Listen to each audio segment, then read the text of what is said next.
take a moment to get ourselves settled. I want to welcome you to the first workshop that the Department of Cannabis Regulation is hosting on Phase 2 priority processing.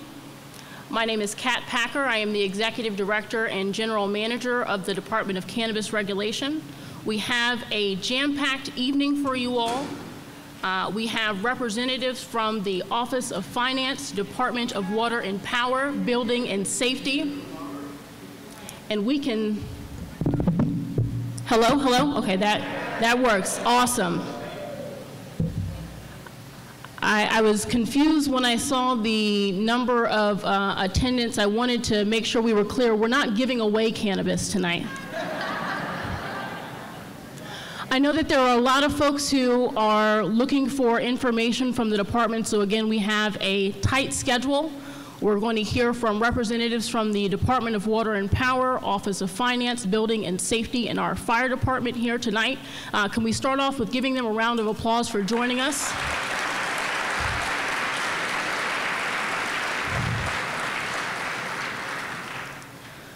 Over the course of the last several months, the Department of Cannabis Regulation, the Cannabis Regulation Commission, and the City of Los Angeles as a whole has been working to implement a first-in-time regulatory program. Tonight we're going to share information about what we've done thus far and what is to come. Just by way of housekeeping, there are restrooms in the back. We have water fountains on site. I know that folks have been filling out cards so that we can answer questions. With so many folks in attendance, I promise you that we will not get to all of the questions tonight. What we have committed to is that the department is going to aggregate the questions that we receive from the audience, and we will post all of the answers to those questions on our website by Wednesday of next week. And we'll jump right into it. So this afternoon, you're going to hear an overview on our local regulatory authority. We'll discuss a little bit about the cannabis ordinances, our social equity program. We'll talk about commercial cannabis activity in the city of Los Angeles and what it takes to operate a cannabis business in the city. We will discuss Phase 1 and Phase 2 of priority processing, as well as discuss the licensing of testing laboratories within the city. We will discuss our general licensing process, our annual licensing process, as well as the pre-licensing determinations, licensing determinations, and our compliance program.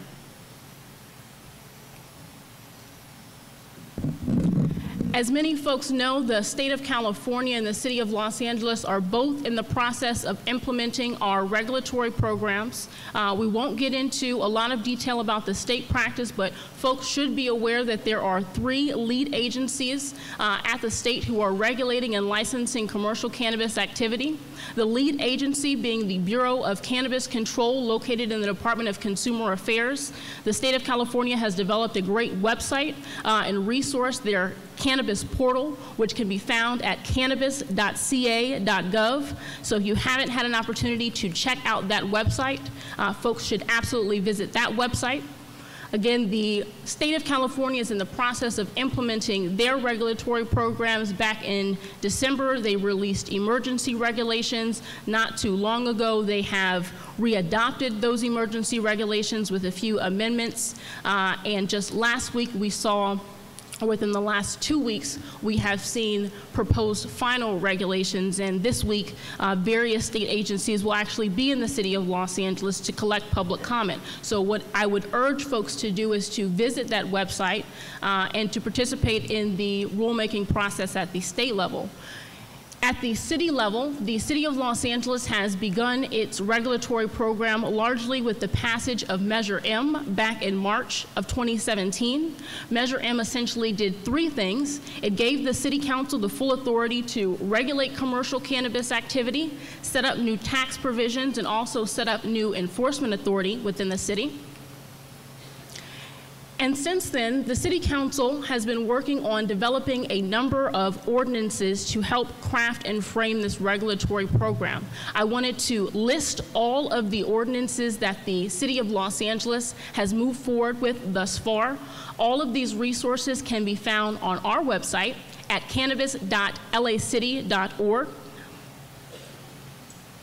So we have a procedures ordinance, a rules and regulations ordinance, a ordinance restricting the location of cannabis businesses in the city, a fees and fines ordinance, an advertising ordinance, a trust fund ordinance, a Cannabis Reinvestment Act, and there also have been a number of amendments. We won't have time to discuss all of these amendments tonight, but you all should be aware that they are there.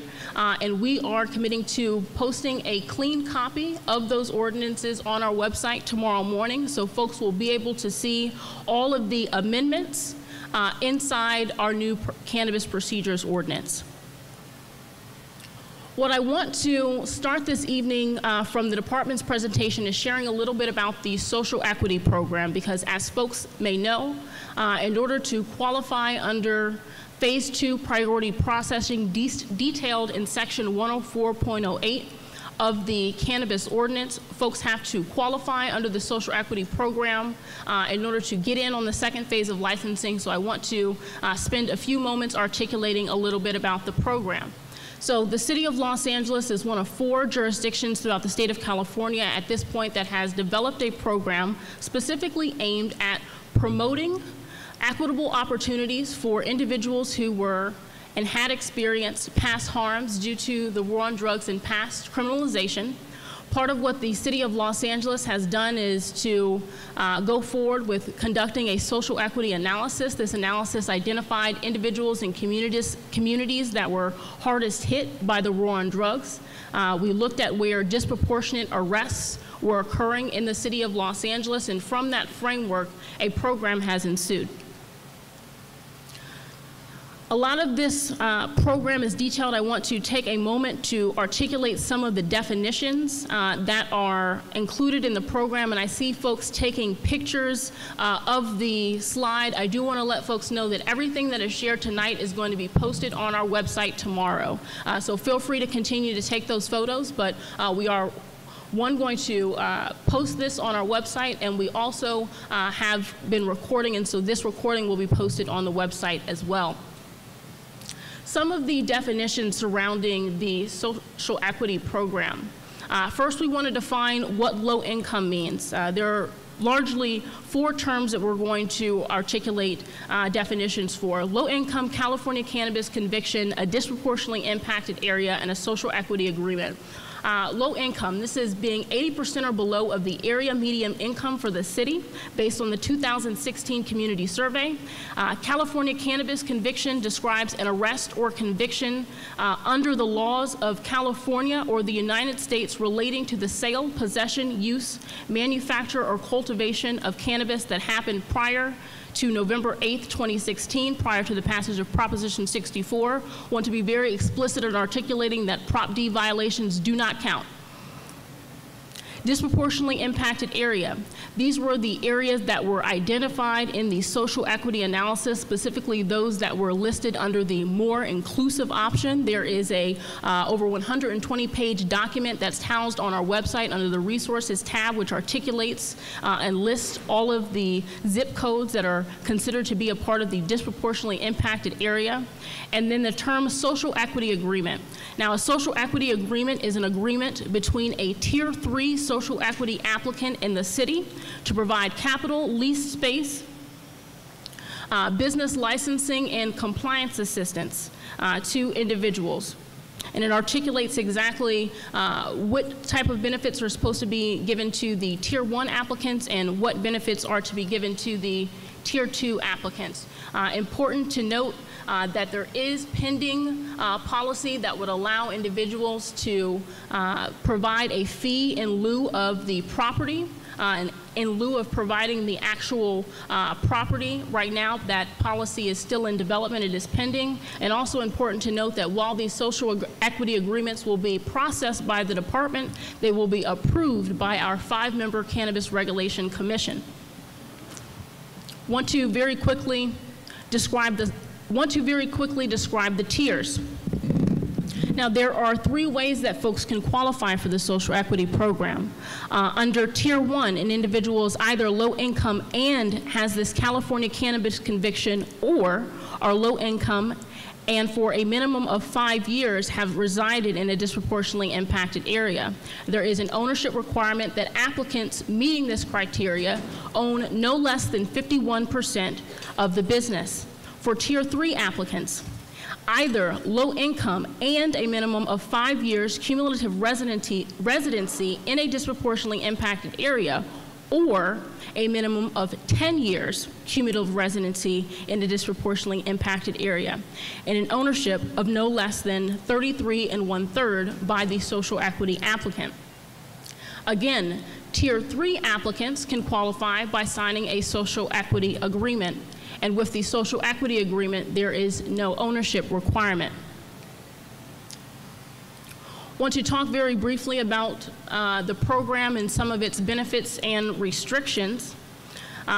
Want to articulate that through our verification process for applicants of the social equity program, we will be able to verify that an applicant qualifies under the social equity program without them having a property secured. Thus, to clarify that, the businesses will be receiving priority processing as described in section 104.20.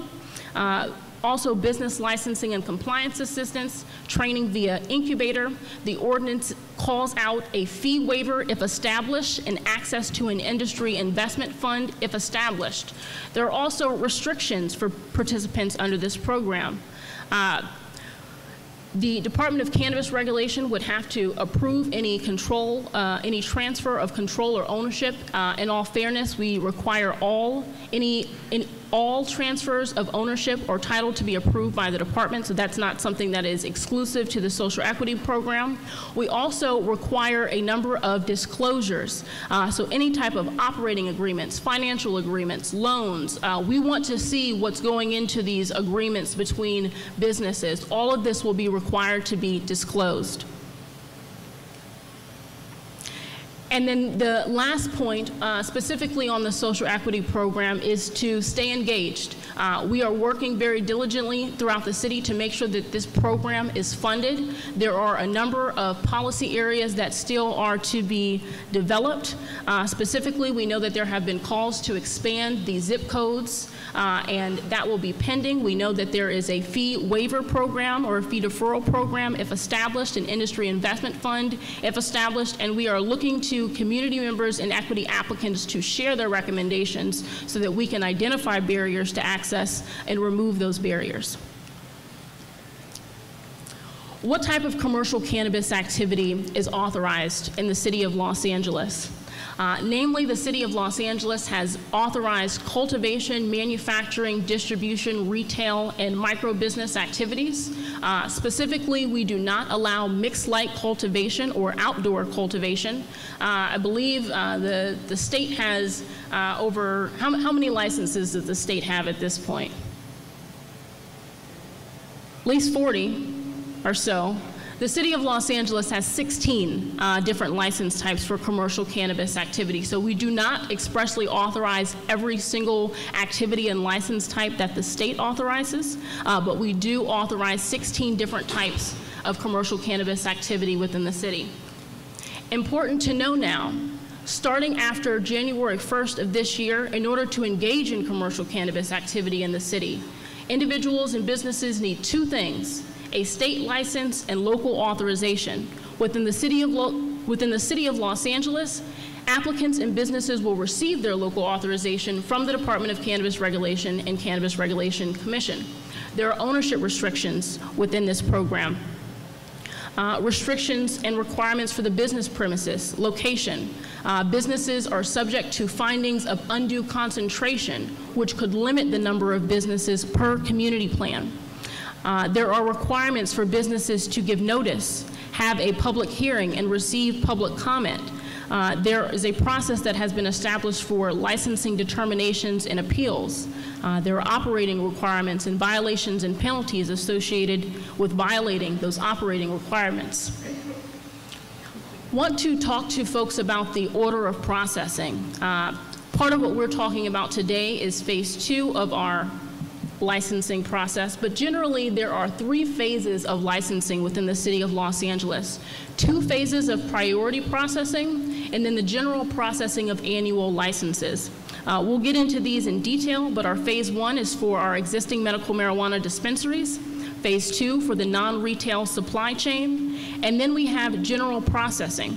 Now, part of the reason why I articulated the social equity program before we got into the licensing scheme is because our licensing scheme is heavily dependent on the social equity program, particularly because within the general processing, social equity applicants receive priority processing as described in section 104.20 of the ordinances. Specifically, the Department of Cannabis Regulation shall process applications as follows. For retail activity, we will process 1 general applicant per 2 social equity applicants, currently limited to Tier 1 and Tier 2 only. For non-retail activity, we will process 1 general applicant per 1 social equity applicant.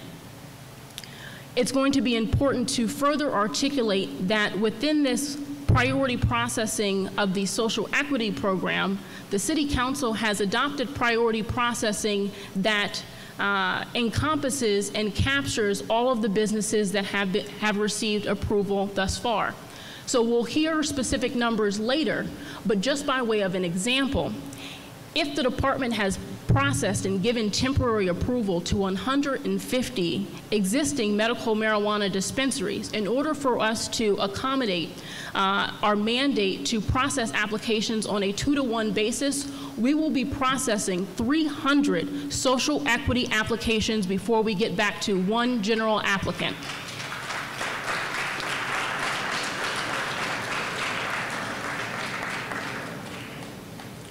We've talked briefly and broadly about the order of processing. I want to get into our specific phases. Phase 1 of priority processing was mandated by our local Measure M, which I articulated previously. It is limited to existing medical marijuana dispensary applicants, and the definition of an existing medical marijuana dispensary is defined in section 104.01A12 in our Cannabis Procedures Ordinance. These businesses were expressly authorized to apply for and receive temporary approval to engage in 4 different types of activity, in either or both for adult and medical use, for adult use and medical use. Specifically, these existing medical marijuana dispensaries were authorized to receive approvals for their retailer activity, their distribution activity, their cultivation activity, and their manufacturing activities. I am going to pass it to Jason Colleen to provide a summary of our phase 1 statistics. Good evening. To date, the department has processed 153 business locations. Across those locations, the department has authorized 950 different licenses. Those licenses have been vetted by the state's 3 agencies. There are 12 additional businesses that still have outstanding invoices, and we anticipate that another 20 to 40 phase 1 applicants will be approved before we close phase 1. We will continue to process those phase 1 applications as we ramp up and start processing phase 2 applications. We don't anticipate that most of the non-retail activities that would be happening at these Tier 1 locations will impact the undue concentration findings. The department will begin doing site inspections of all of these phase 1 businesses to try to determine how much of the cultivation cap has been utilized. But for the non-retail manufacturing as well as the non-retail distribution, we do not anticipate that phase 2 will exceed the available demand.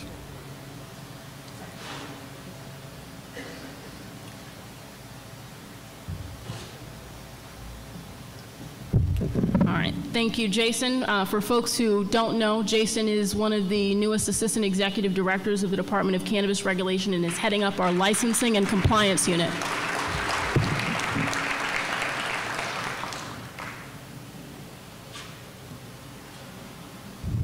Part of what I'm going to describe very quickly as I finish my presentation is the licensing process. We'll talk about the order of operations, essentially, for cannabis businesses to receive their licenses within the city of Los Angeles. And you will notice that for the different phases of licensing, there is a different order of operations. So for our existing medical marijuana dispensaries, they have gone through this priority processing that allows them to have their temporary approval. Soon they will submit their annual license application, undergo a pre-licensing inspection, have a licensing determination made by the commission and department, and then they would receive their annual license. For phase 2 priority processing, we will be opening up this phase on August 1st of 2018. There are a number of eligibility restrictions, which I will walk through. The eligibility restrictions specifically articulate information about the applicants, the business premises, and various attestations. We will literally go through every single one of these requirements, but essentially the restrictions themselves pertain to the applicant, the business, and various attestations that individuals will have to provide. So the eligibility criteria for Phase 2 priority processing is articulated in Section 104.08 of the Cannabis Procedures Ordinance. We have listed all of these things out, but just so folks know, you can't say you didn't hear it because I'm going to articulate it to you right now. We want businesses who are engaged prior to January 1st, 2016. So if you were not engaged in commercial cannabis activity prior to January 2016, this is not for you. An applicant has to attest that they were a supplier to an existing medical marijuana dispensary. If you are unable to provide this information, this phase is not for you. Businesses have to meet all of the business premises requirement, pass a pre-licensing inspection, clear their business of any fire or life safety violations, pay any outstanding tax obligations, provide an indemnification form. We have a specific attestation regarding testing. Another attestation that the business is not engaged in retail activity at the premises. Now, does this mean that you will not at a later date be able to add that activity? Not necessarily so. But there should not be retail activity taking place on your location right now. An attestation that the business will cease operations if denied a city license. The applicant must qualify under the social equity program. And lastly, a very clear understanding that if an applicant is found to be in violation of the operating requirements, that the department can and will revoke and or suspend the individual's license. I will pass it back to Jason to describe our Phase 2 application process.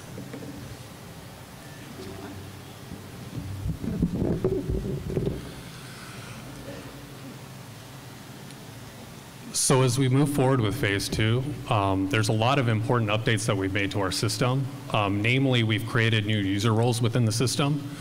So we have roles for owners, which we've had since day one.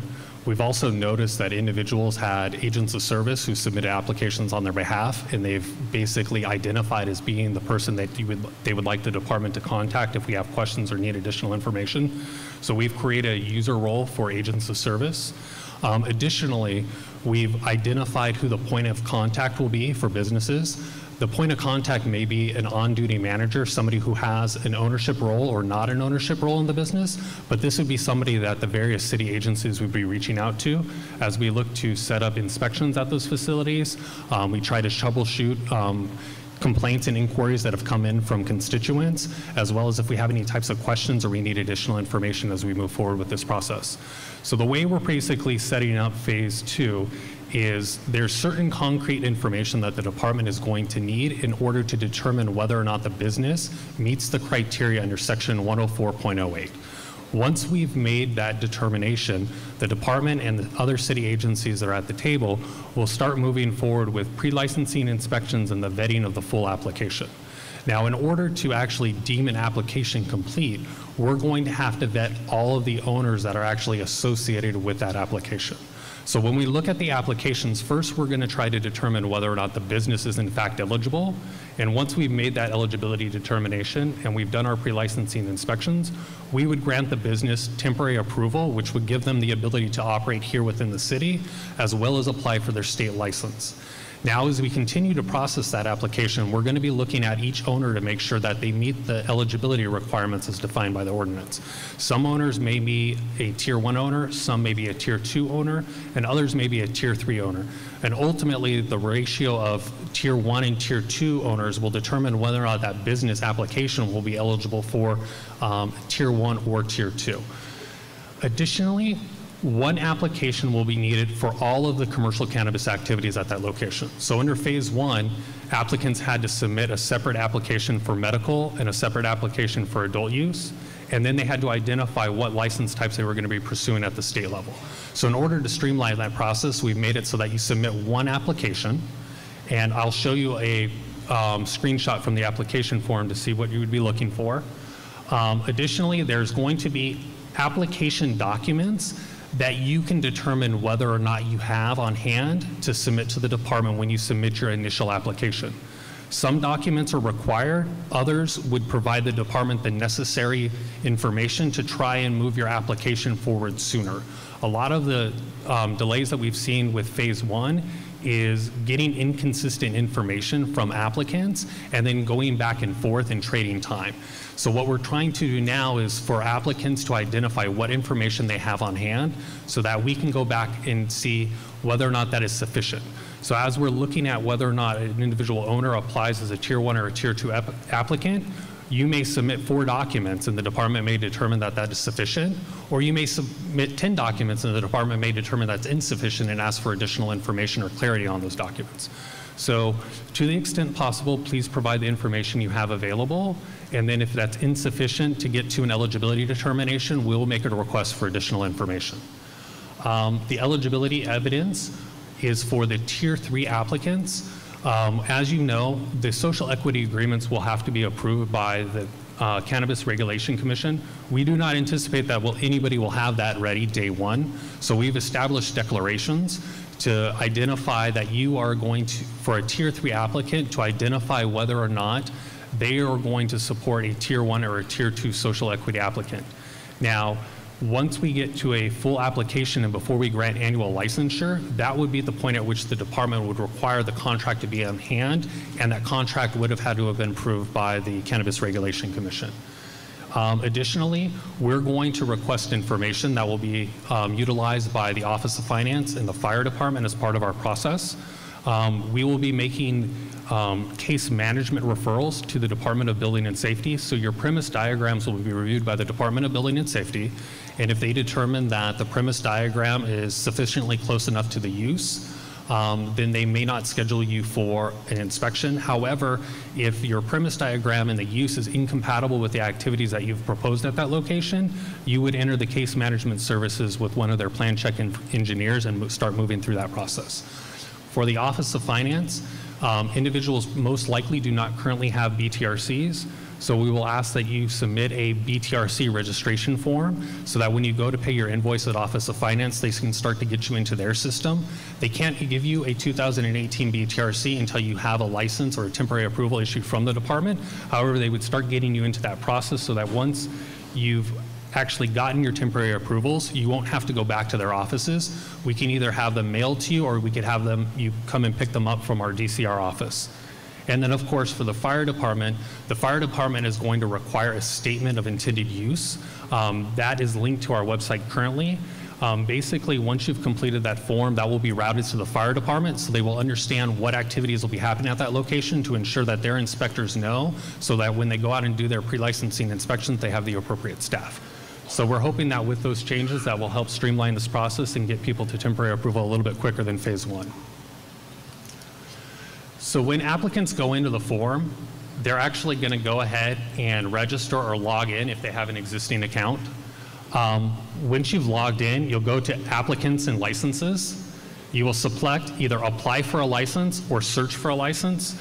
If you are adding an application, I recommend that you save often. If you don't save your application and you time out in the system, you'll have to start over. If you save your application, then you'll be able to go into search for a license and pick up where you left off. If you go through the process and there are documents that you don't have on hand that you know you have that you want to get, go ahead and save it and then come back to the document and upload them when you have them. The first step would be to actually submit a cannabis license business application.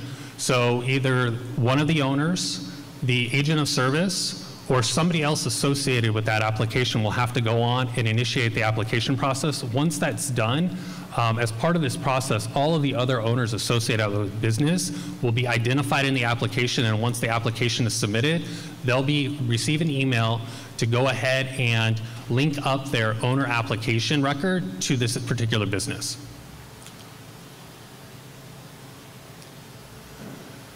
So the first set of application options are you requesting a temporary license, yes or no, and are you an agent of service? For the temporary approvals, some of these businesses, because they've been in operation for a number of years, may have the necessary records to apply for their annual license day one. If your business falls into that category, you can go ahead and bypass the temporary license process. However, if you'd like to take advantage of the streamlined process and not having to have any types of social equity contracts or anything else in place, you can go ahead and apply for temporary license, submit all the documents that you have so that we can vet those initially, and then immediately move on to the annual license. For the business information, we've got the person in charge. We need their name. We need to know what their title is, and we need a contact phone number for them so that we can reach out and schedule the inspections as well as ask any questions we may have. And then, of course, everybody in this process is going to have to apply as a social equity applicant. So the next page is the actual business activities. So when you log into the screen originally, it'll show medical activities, adult use activities, testing lab, and then distributor transport only. If you click yes on any of those, it'll give you a drop-down menu for the different license types that are available under that category. The license types are mutually exclusive for certain activities. So if you select one cultivation activity, the system won't allow you to select another activity. If you select the wrong option, go ahead and unselect it. And then worst case scenario, if you've kind of locked yourself into a circle, you can go ahead and select no, and that'll reset the form for that particular activity. Down here at the bottom, we have a little space for the canopy size. As previously stated, that is one of those activities that would be subject to the undue concentration findings, so we'll be closely monitoring where we're at. The additional application documents, so these are a list of all of the documents that may be necessary to process your application. If you have them available, go ahead and check the box. That will trigger the ability to upload the document at the end of the process. If you don't check it, you won't be asked to upload it as part of the temporary approval process. However, you will have to submit that to the department before annual licensure. Down here at the bottom, it's eligibility evidence. So you'll have to basically supply evidence to the department that you actually meet the criteria to apply under Section 10408. For the business contact information, this is where the business premise is going to be located. As part of this process, we have fields now for council district, neighborhood council, police department area, as well as the area planning commission. We will have a link so that you can enter the address, and that will give you the ability to find out what reporting districts you fall under. What the department's going to do is a lot of the automatic routing and notification that's required in the ordinance, we're going to do through the system so that once applications are submitted, they electronically get routed out to the appropriate parties, and then we can ensure that those parties have the most current information. This is a demo of the site that the Department of Neighborhood Empowerment actually runs. This is where you can get all of the neighborhood info. So this is the URL that you'll be linked to when you go through the application process. This will give you the ability to find out your council district, the area planning commission, the community plan area, as well as your neighborhood council. Once you've gone through the process, you'll get a summary of fees. You will be charged a fee for each of the activities that are associated with the application, so it's not one size fits all, it really scales with the business. Additionally, the Office of Finance will collect the fire inspection fee when the invoice is paid, and that will trigger the notification to the fire department so that they could begin scheduling you for the pre-licensing inspection as well. If you ever need to print the invoice or get to it, when you look at your application summary, you'll have a link here, and you can always go back to that through that prior screen. Phase 2 owner submittal records. Every owner associated with the business will have to submit an owner record. Individuals meeting the owner definition must complete and submit an owner submittal record. If an owner is deemed ineligible, we will have the company as a whole, amend the application to remove that particular owner, and then the rest of the application will move forward. So as we're doing background checks, as we're trying to determine whether or not somebody meets the criteria for the various social equity tiers, applicants and a business would still have the ability to amend that until we deem an application complete. And then changes of an ownership will require a new signature card to be filed. So because the Department of Cannabis Regulation is the department of record for the city, we want to make sure that we have current information so that we can share that with other agencies. When we go into the owner information, you'll need to have your application ID. That will give you the ability to go through the attestations that Kat previously mentioned.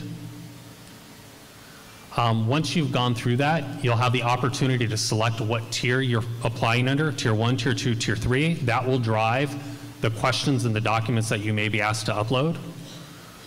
Tier 3 social applicants have the attestation, which would be the contract, and then the tier 1 attestation is the declaration that you will support a tier 1 applicant, and then the executed tier 1 contract is what you would upload after the commission rules on the social equity agreement. If you haven't selected any of the additional documents, you'll only be asked to do the declaration for phase 2 eligibility and upload your identification card. And then there's a questionnaire associated with employment history, any potential criminal violations, cannabis licenses that you have in other jurisdictions or with the state, and then whether or not you've been denied for any application or licenses within the state. And then our phase 2 application manual will be posted by 5 p.m. on Monday, July 30th. We anticipate that we'll have detailed manuals walking through each point and field in the application process, and we'll have links so that if you need additional information, you can look that up online. And I'll turn that back over to Kat.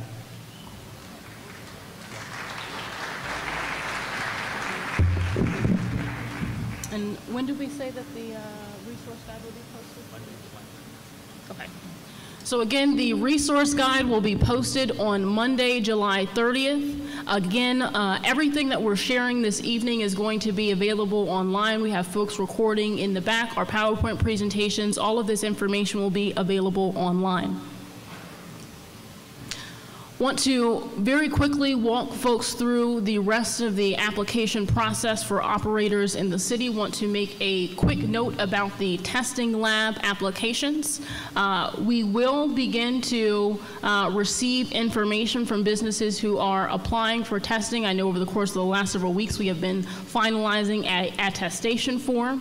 Recent amendments to our ordinance allow the department with or without ICO accreditation to temporarily approve a business without the pre-licensing inspection process. So we should see some testing lab licenses or temporary approvals issued within the city relatively soon. And back to the licensing process. So we walk through the licensing process for our phase 1 businesses. You'll notice that some of these icons are in a different order for this phase of businesses. So again, for businesses who are applying on phase 2, they are going to go through a priority processing. As a part of their priority processing, they need to complete and pass a pre-licensing inspection. Once that pre-licensing inspection is complete and deemed passed, those businesses will receive a temporary approval. After they receive that temporary approval, they would then be required to submit an application for the annual license. A determination would be made either by the department or the commission, and then after that determination, individuals would receive their annual license. General processing, we again described that there were 2 phases of priority processing and then general processing. At this moment, general processing is to be determined. Again, we've articulated that the priority processing in the social equity program described in section 104.20 becomes active at the time that we begin this general processing, and those businesses coming in on this phase will be subject to findings of undue concentration per community plan. When members of the general public apply via this general processing, it's a much more abbreviated process, 4 steps. the annual application, a pre-licensing inspection, a department or commission determination, and an annual license. Again, the annual license application requests information about the owner, the business premises, financial information.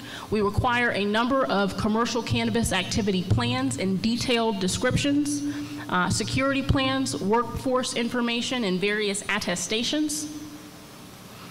There are members who are here from other departments who may talk in a little bit more detail about the pre-licensing inspection process, but to give a broad overview, the pre-licensing inspection process includes an approval of the premises diagram, ensurities to make sure that folks are compliant with building and fire code, the review and approval of a fire safety plan if applicable, the review of a security plan, and necessary live scan and background checks. Outside of the pre-licensing inspection process, once this is determined complete, the department or commission will make a licensing determination. Folks may remember that it is dependent on the size of the structure and whether or not the activity is retail or non-retail to determine whether or not it is a department determination or a commission determination. The commission will make all licensing determinations for storefront retail facilities and non-retail businesses whose business premises are larger than 30,000 square feet. The Department of Cannabis Regulation will make all licensing determinations for non-retail businesses with business premises less than 30,000 square feet. Once a business is licensed and a formal determination has been made either by the commission or department, we consider that business to be a part of our compliance program.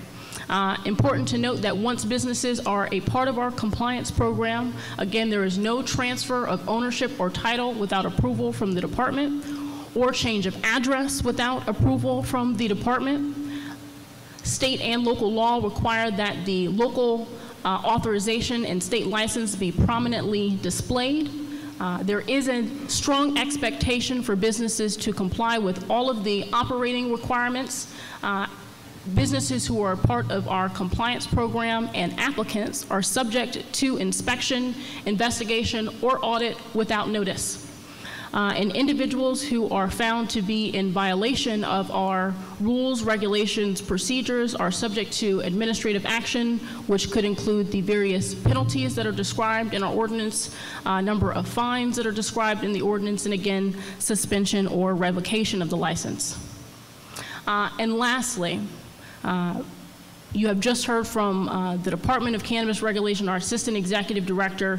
This department, this commission are not working alone to get this done. We are working with a team of individuals at the city level, within the county, and at the state in order to implement our first-in-time regulatory program, and know that we can't get it done without operators who are willing to come forward, be compliant, and allow us to make progress. So I want to thank you for your time, and we will hear from our next presenter.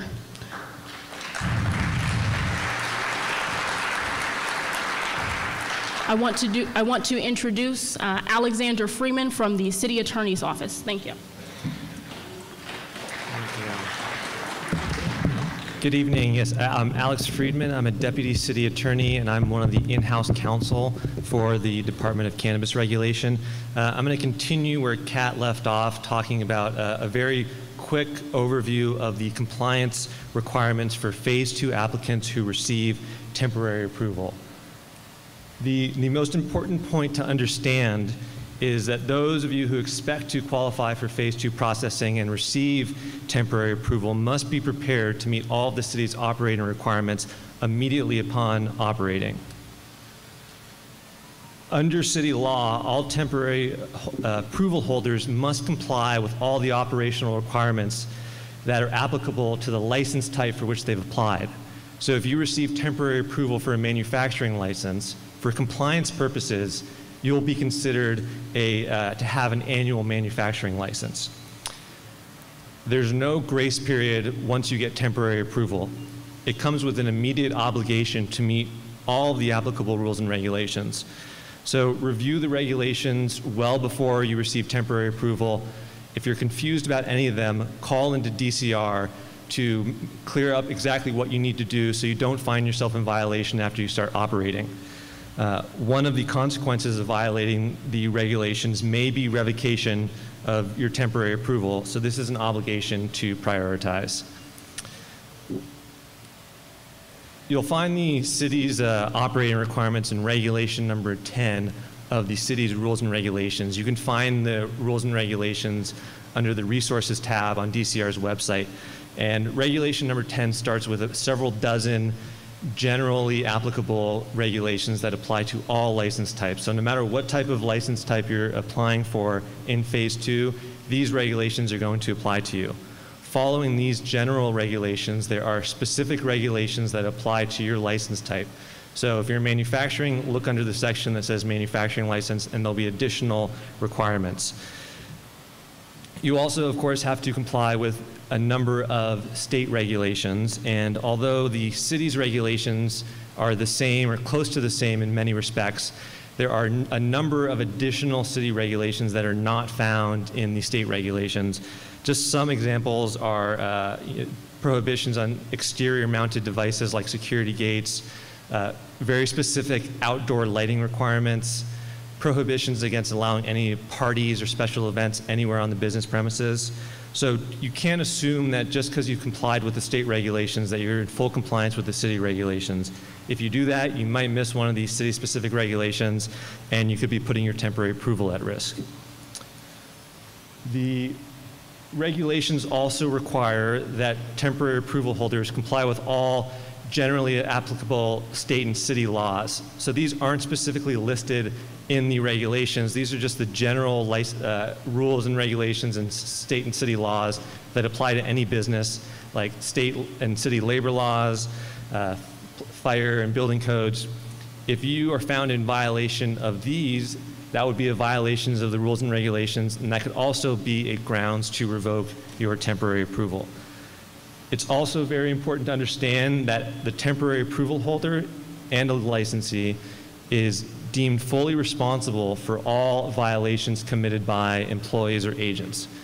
Even if it's something you weren't aware of or didn't approve, let's say you left your business and your employees started consuming cannabis on the premises and a DCR inspector showed up, even though you didn't approve of it, you would be held fully responsible for it, and your temporary approval, again, could possibly be revoked. So it's very important that you also educate your employees about the rules and regulations and also the consequences of what would happen if they violated it and you were held responsible. Even though you're going to have to pass pre-licensing inspections before you get temporary approval, that may not be the last time the city will review your compliance. As Kat mentioned, your business premises are subject to inspection with or without notice during all regular business hours and at any other time that is reasonable under the circumstances.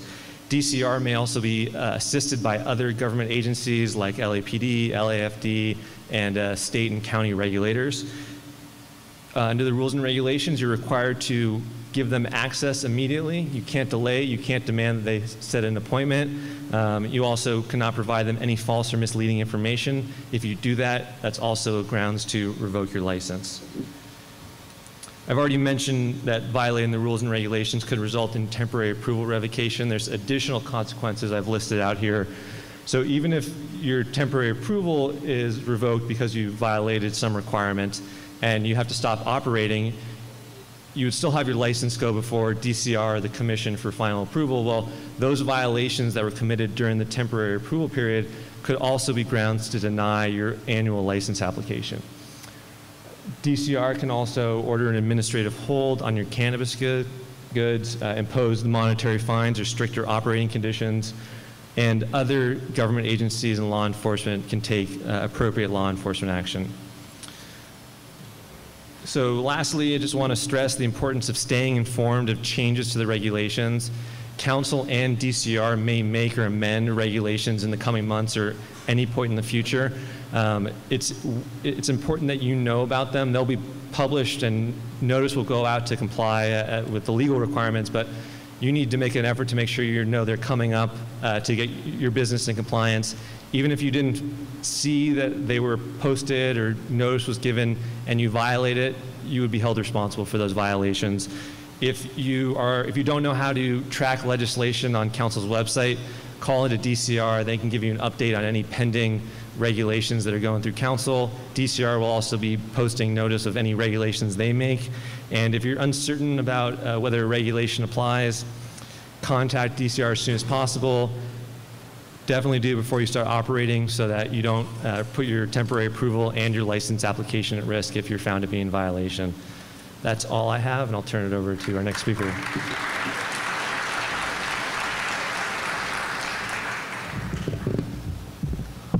We will now have a presentation from the fire department. I will ask folks to submit their questions via the note cards by 7:30 so that we can get those questions. So please submit the questions via note card by 7:30 so that we can begin our Q&A here shortly. And again, any questions that don't get answered tonight, we will post publicly on our website. Thank you. Good evening. Sorry, so loud. All right, I'm Inspector Johnny Gatlin. From Los Angeles City Fire Department. I'll be most likely doing all the inspections in the Valley area. I'm also accompanied by Inspector Kenneth Russell. He'll be doing Central, and then also we'll be bouncing back and forth between the west side of Los Angeles and the harbor. So our biggest concern is the fire safety and fire life and safety for the employees, the customers, and the firefighters that may have to respond in the event of something happening. So these are three entities within our organization, the fire department, that is involved with the cannabis regulation. It's going to be industrial commercial. It's going to be FDS, which is the fire department services, who does the pre-fire or pre-licensing. They're a part of that with building and safety. Then you got the certified, was CUPA for us, is a certified unified, the Certified Unified Program Agency. These are the resources. It's a good source of information for if you want anything pertaining to the fire side. For fire inspections, you're going to want to go into www.lafd.org. And if you have any questions where you want to contact one of us or our captain, and we can get answers for you, anything pertaining to the fire side, is going to be LAFD Cannabis at lacity.org. Now for that ArcGIS mapping, that is just a system that we use, how we break everything down into sectors and areas. Like I said, I'm in the Valley, we got Central, we got West, and then we also got the Harbor. So we got 4 entities, 2 inspectors for all of you. FPA is a system that we use that we keep track of all of our occupants, owners, phone numbers, addresses, just in the event of a fire happening after hours, and we need to make contact with the business owner to let them know. So that's a system that we keep track, and that's also used so that we could keep track on when our annual inspections are to be conducted. It's a maintenance inspection is pretty much what we do. And those are the other resources that are involved. So this is what we fall under for our fire code. These are the things that gives us the authorization to do the inspections. Any violations, it talks about unsafe buildings and what we are capable of doing in the event of any of these things arise. So this is the resources that we use for that. This is the website. When you go onto the lafd.org, you're going to go to the, not where it's highlighted there, you're going to go right over here where it says fire prevention, and you're going to look under the cannabis, and then all this information is going to be there for you. You're going to have the email. It's going to be tabs that you could click on if you want to send an email strictly for the questioning. FDS, if you want to have any questions answered about for building and safety, or yes, for the building and safety pre-inspection alongside with the FDS. Any questions need to be answered, or if you need them to come out, they could come out and do the inspection to make sure it's fire safe. Okay, let's see here. There are different type of permits. You got the specific, you got the operational, and you got the general approved, and then you got a certification of fitness. For extraction, I'm not going to go into the weeds too much on this, but if you're doing an extraction operation, that's a permitted operation. So if you're going to do any type of extraction, you're going to need a specified permit for that. And having those type of facilities being built inside of your facility, you're going to need a construction inspection done by our Coupa and FDS individuals before it gets signed off. So licensing type, you got the producer, cultivation, you got the processing, and then you got retail. Retail is dispensaries, whether it's adult or is for medical. We currently have 153 that has temporary, I want to say licensing, so that's who we are currently doing inspections on just periodically. For a producer, not to be confused with the tier system that was discussed earlier, this is how we break down. We have 3 different tiers depending on the size of your canopy of your plant, and you can see them right here. You got 1, 2, or 3, and that's how it's broken down for the fire department. And then this is a spreadsheet. It's all this that I'm showing you here. It's going to be on, it is on our website under the Cannabis tab, under that fire prevention that I showed you earlier. So that way you could see who is going to be conducting, who needs to be used to come out and do your inspection, depending on if it's building and safety or if it's going to be just the FDS, which is the Fire Development Services. For me and Inspector Russell, when we come out to do our maintenance inspections, it's going to be it's comprehensive, very straightforward, simple inspection. We have an 11-page check sheet that we go through, and it's fire code. That's what we use as our reference, and ensure that it is covered under the City of Los Angeles Fire Code.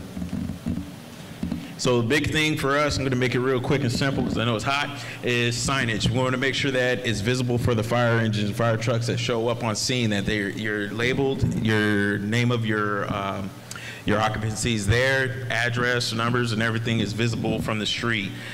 Going into detail on that, I don't really, you guys can read, it says 7 inches by 10 inches wide. NFPA placard, especially if you're going to be having hazardous materials inside. That's for the much bigger occupants that are going to be doing the cultivation and extraction. Exiting, you want to make sure that it's adequate at exiting, and all this, like I said, all this stuff here is covered in our website, so you could take a look at it. One of the biggest things is you want to make sure you have exits at least 200 feet. Depending on the size of your building.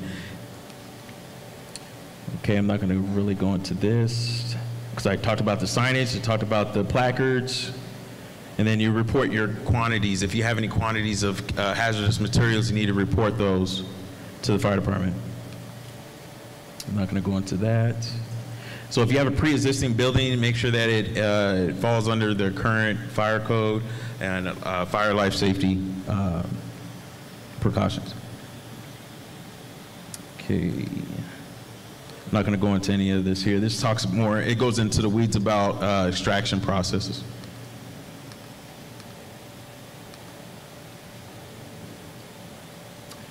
Okay, reasons for, like if you have occupancy that it arises suspicion for an inspector to come, the building or premise is hazardous and unsafe and dangerous, immediate inspection is needed to safeguard, and chief can be called out if it's deemed unsafe, and we could actually shut down the operation, shut down the business until it gets fixed. So any violations, unlawful act, owner occupant responsibility, and it was discussed earlier with the city attorney, notice of violation and service, you can be put out of service. The city attorney, we work alongside with them to make sure that warrants, hearings, prosecutions, fines, penalties, and everything is covered through our city attorney. And this is pretty much, it gives us the authority to shut off any of your utilities in case if it's not met. If violations are not being corrected, we could shut off your utilities. That's the gist of all that. So everything that I've discussed, and not the PowerPoint for itself, but any information is on our website. And you go under that tab. Once you go under that tab, just understand that a lot of things, since we're in the beginning stages, a lot of things are subject to be changed. So keep current. You got to go back on the website and just keep aware. So if you have any questions, just let me know.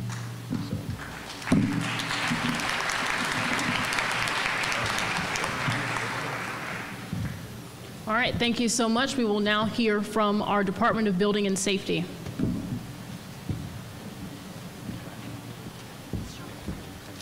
Okay, so good evening. I'm John from Building and Safety, and I'm just going to give you a quick summary of what may be required. Just like any other business, you're going to be engaging in some sort of retail or manufacturing or cultivation or some combination of these things. And the place where you're doing these things, you may find yourself wanting to improve that place and get building permits to make renovations. So sometimes, depending on what you need and what type of work is going to be done, those projects can be elaborate or they can be pretty straightforward. And so I'm going to quickly go through a number of ways we can help you with that at Building and Safety. And the best place to start is with DCR, and they've been referring applicants to us to give them some advice, and we have case managers that are ready to assist you if you have any building questions, if you want to do any improvements to your space. So first of all, we can help you with a feasibility study. You may have a concept, you may want to do something with your space, and if you're not sure if it's possible at that particular location, we can do a feasibility study and tell you if it'll work. Different uses require different parking requirements, different exits, different types of construction, so we can help you with just a general feasibility study in the beginning. Next thing we can do is when you get a little closer, we can do a preliminary review. So before you get an entire set of plans put together for submittal for permits, you can come and run them by us, and we'll walk through a preliminary review and tell you what sort of clearances and maybe what kind of things to think about before you go forward with the full set of building plans. We also have case management network that we assist, because it's not just Building and Safety that does approvals. So we offer services where we coordinate a meeting with whatever agencies would be involved with your project, fire, Building and Safety, maybe planning, maybe other departments may have to do some clearances, so we coordinate a meeting to see if things can be done. And then we also have, for smaller projects, a concierge service. So you can go to any one of our construction services centers, take a ticket and ask some simple questions. There's always somebody at one of our construction services centers to help you. But if you're thinking of a larger project or you're thinking of a more complicated one, start with DCR, and then you'll be referred to our case managers. In the beginning, I mentioned certain projects are large, certain are small. Maybe you just need to add some electrical outlets, maybe some lighting, maybe you want to change some walls within your space. We have a number of ways to get those permits to you quickly, too. And if you're familiar with the construction industry, you can use our other services, which I'm going to go into real quick. There's several types of plan check processes, some simple projects that are just basically mechanical, plumbing, electrical permits. They can be issued online, so you don't even need to come in. You can get an online permit for very small things in your space. We also have counter plan check.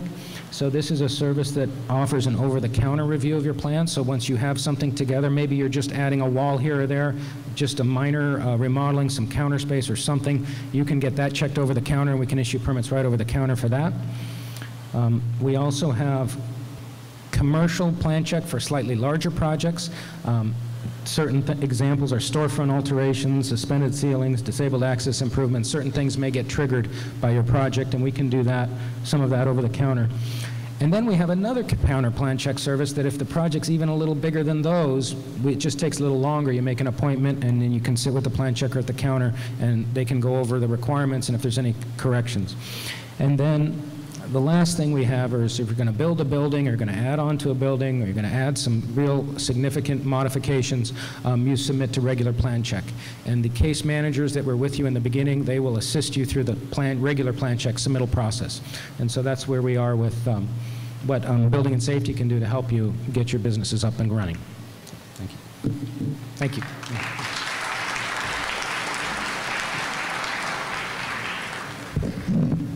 All right.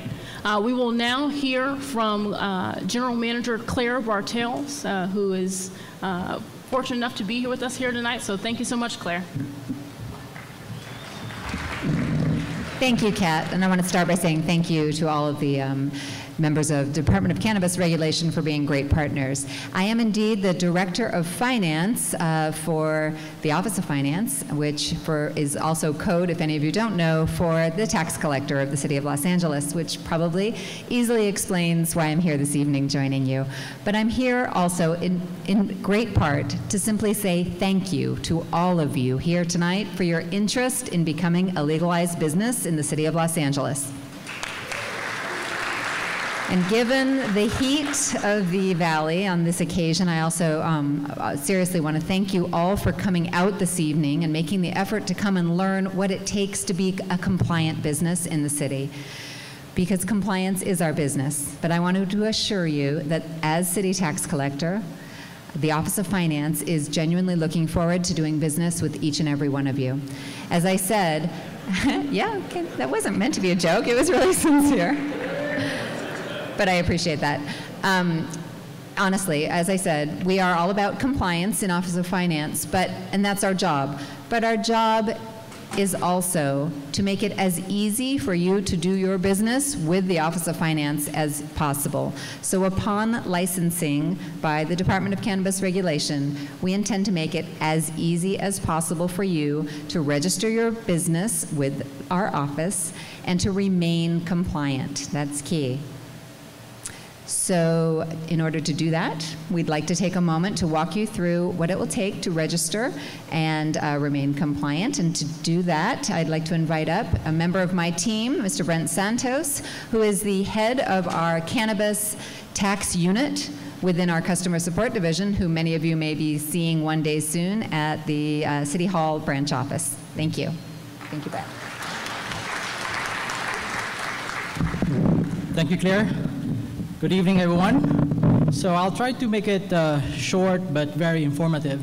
Tonight we'll be sharing some very valuable information, and like what Kat said, the slide will be available on their website. So tonight's presentation will be focusing more on the cannabis business registration in conjunction with the DCR Phase 2 licensing process.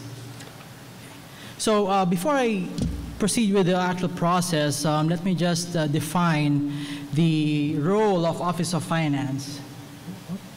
Right there. Okay, so as what Claire said, Office of Finance is responsible for the enforcement of the cannabis business tax, and most especially we are the collectors of the city. So we collect the DCR's license and permit fees, and we also collect the city's business tax. And most importantly, we coordinate with DCR with regards to the licensing process. Please note that finance will only process cannabis business tax applications and payments after DCR approves our license. So, Jason earlier mentioned about Phase 1. So what's the difference between Phase 1 and Phase 2 with regards to business registration? Phase 1, you did not have to register because you were existing businesses. Those are businesses with active 2017 BTRCs, and they were not required to register because they are already registered with the city. Now for Phase 2 applicants, basically they have to go through pre-licensing process with DCR.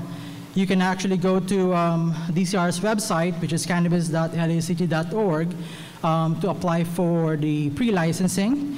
And upon completion of the pre-licensing process, there will be an invoice that will be generated that will show you the fee for the pre-licensing process.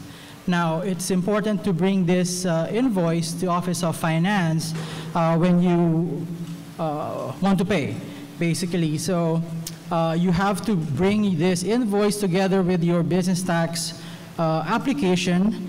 And please note that your business at this point will not be registered for business tax registration certificate, but rather it will be for registration for licensing fee payment purposes only. Now, upon payment, we will have to communicate with DCR to let them know that you have paid your pre-licensing fees, and they will proceed with their application process. So that's very important to remember. So the next slide shows you a sample of our BTRC, our business tax application. It's towards the right, and that is actually available on our website, finance.lacity.org, if you want to get it online. If you want to go and get a physical copy, you can visit one of our branches. We have City Hall, room 101. We have an office in Van Nuys. We also have an office in West LA. And more importantly, we will link the application form in DCR's website to make it more easy, more convenient for you guys. So when you're ready to pay your pre-licensing fee, this is very important information that I have to share. For payments under $1,000, you can do it either by check, money order, credit card, debit card, and cash. And you can visit any of our branches. I will provide information on that on one of our slides. But if you're paying by credit card, money order, or check over $1,000, you don't have to contact our office for appointment. So basically, if you are going to pay by cash over $1,000, you have to contact our department to schedule an appointment so that we can collect your pre-licensing fee. Over there is our email address, which is finance.licenseapp@lacity.org.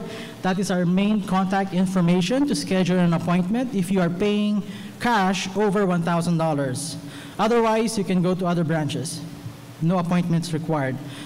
If you don't have access to email, we also have a phone number that you guys can call and schedule an appointment. That number is 213-978-1540. And just say that you have a pre-licensed invoice with DCR and I would like to schedule an appointment. For cash payments over $1,000, it is important to know that we only accept it at City Hall, room 101. Okay. So this is the location of our branches where you can visit for acquiring an application form, and or if you want to pay by check, money order, and credit card. Those 4 locations are open from 8 a.m. to 5 p.m. That will serve you.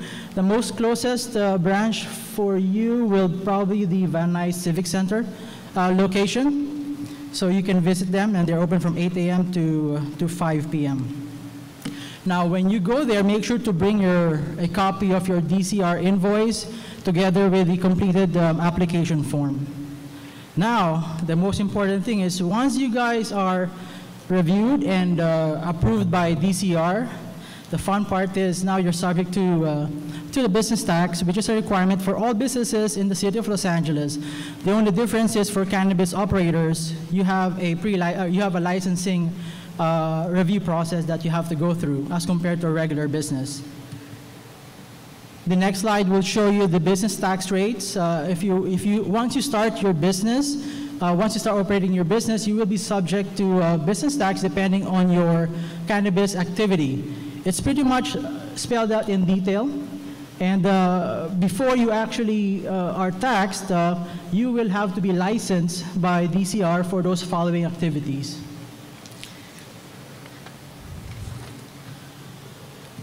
Okay, so for business tax filing, starting January 1st of this year, the cannabis activities changed from the sole taxation of medical marijuana sales to different facets of the cannabis activity.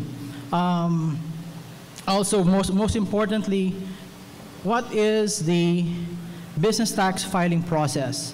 For cannabis operators, you are required to report your quarterly gross receipts and make payments starting July 1st of this year. In fact, we are in the process of renewing and collecting the business tax for existing cannabis operators that have already been approved by DCR. So the next reporting would be October 1st, and then January 1st, April 1st, and June 1st of 2019.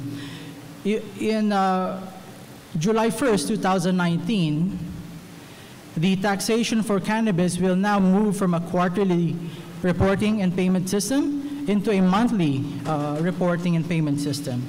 And basically, you have to report your gross receipts. These are the revenue that you generate from for quarterly, the first 3 months of the year, and then succeedingly. So you have until the end of the following month that is due to make sure that your taxes are filed and paid. Once you go past the deadline, now you will be delinquent.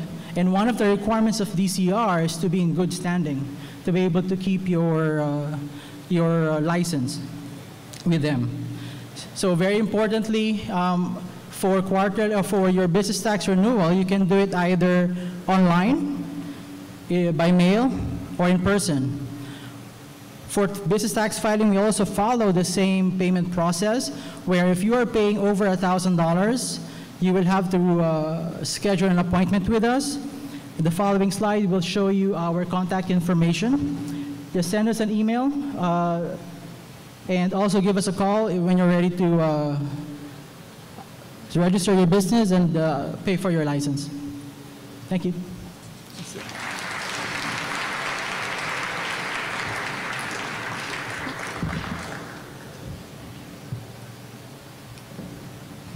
We will now hear from representatives from the Department of Water and Power.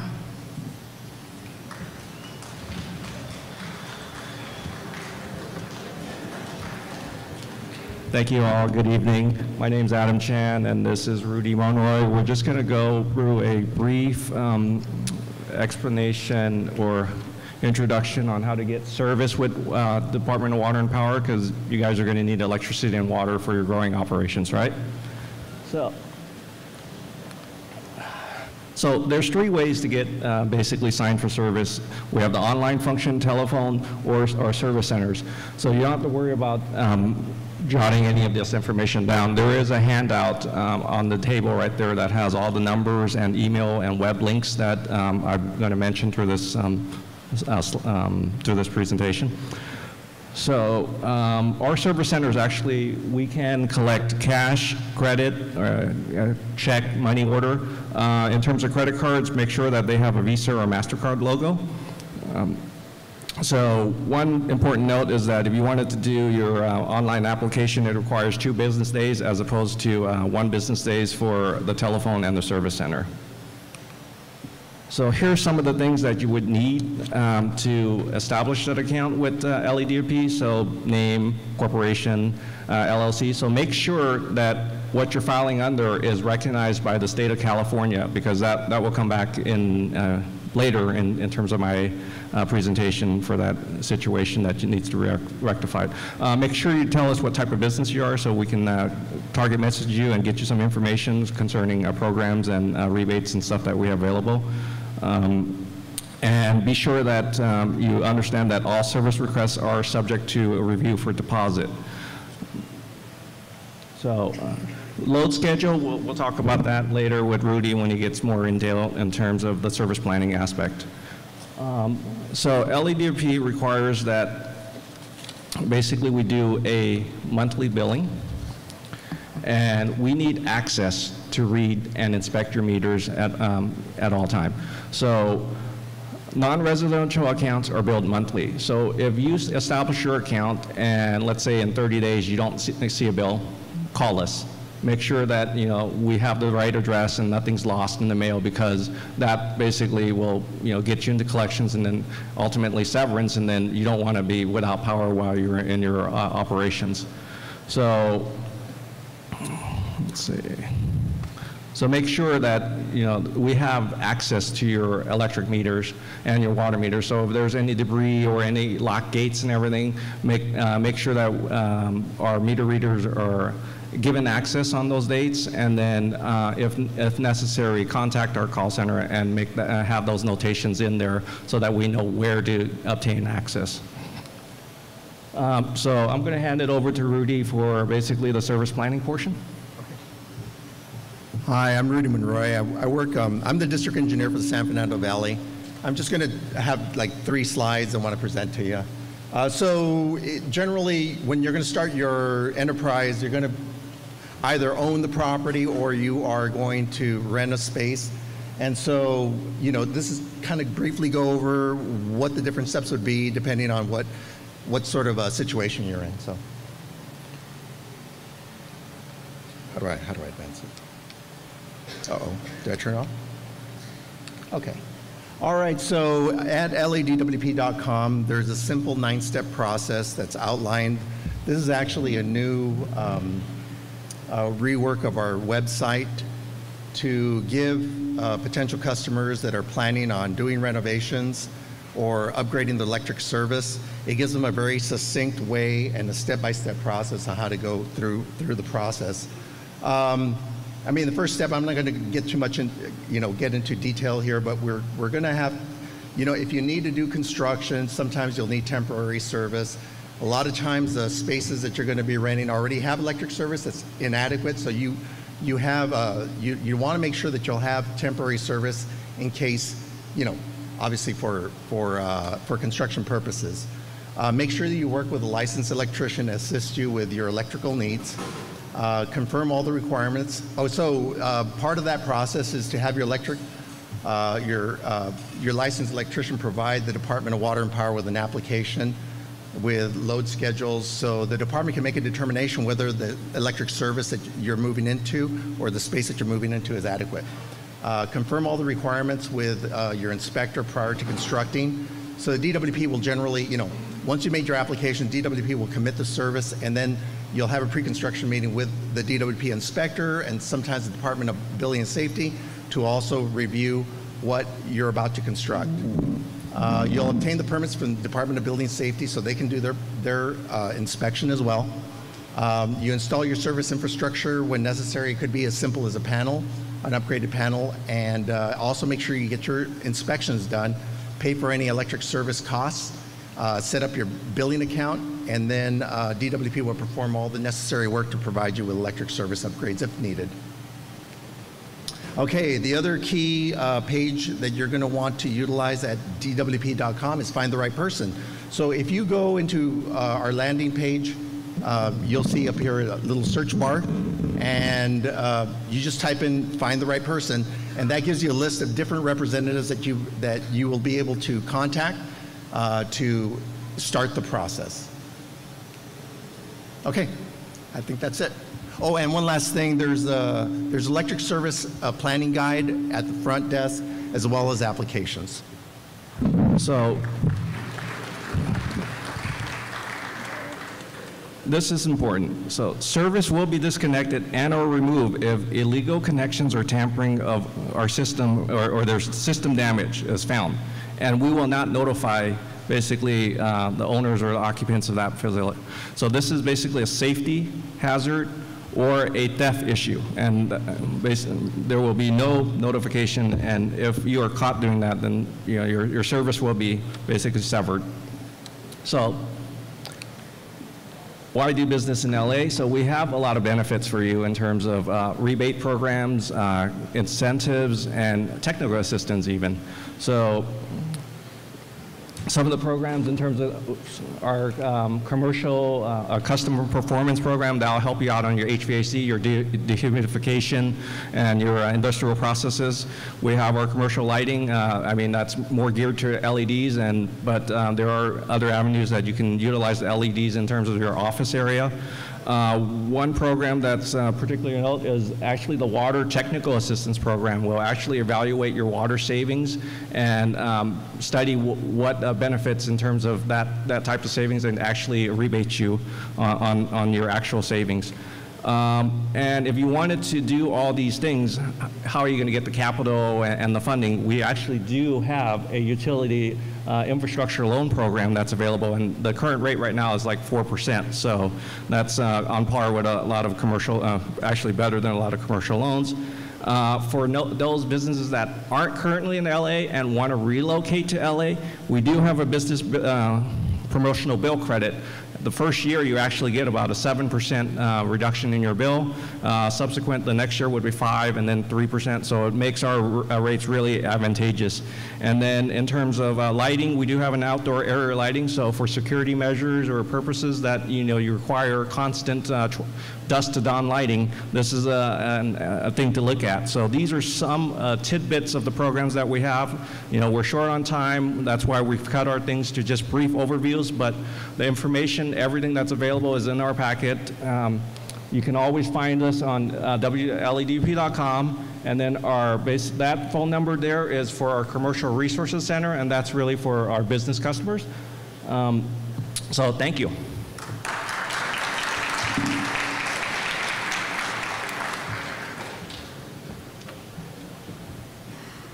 All right, can we give our panelists another round of applause?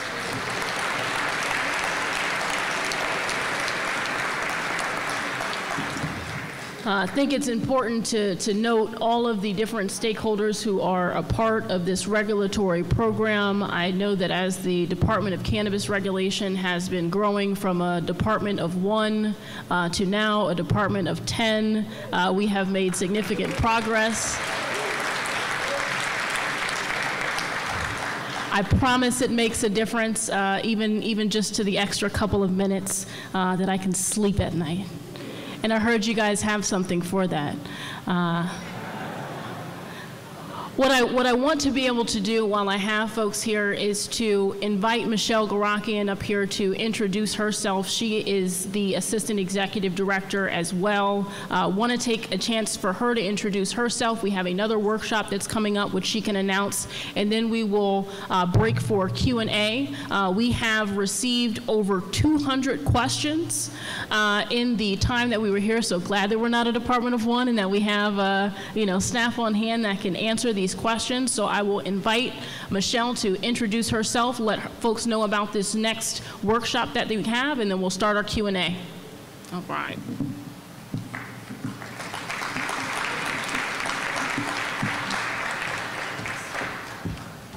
Hi all, how are you? Probably see me running back and forth.